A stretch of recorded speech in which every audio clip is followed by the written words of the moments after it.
নমস্কার বন্ধুরা। তো অনেক দিন ধরে আমার মনটা খুব চার্চে টানছিল, প্রভুর কাছে আসবো বলে। আর আমার মনটাও খুব চঞ্চল ছিল কদিন ধরে।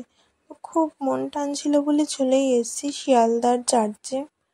তো সেখানে গিয়েছি, সত্যি খুবই শান্তির জায়গা। পা দেওয়ার সাথে সাথে গোটা শরীর ঠান্ডা হয়ে যায়, এত শান্তির জায়গা। তোমাদেরও বলবো, যদি চার্চে যাও তো তোমরাও ফিল করবে আশা করি। মানে একটা আলাদাই অরা থাকে ওখানে, মানে এতটা শান্তি, মন একদম শান্ত হয়ে যায়।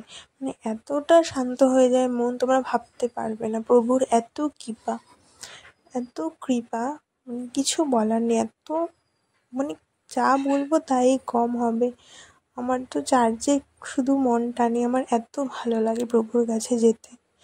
তো এই জন্য তোমাদের একটু শেয়ার করলাম।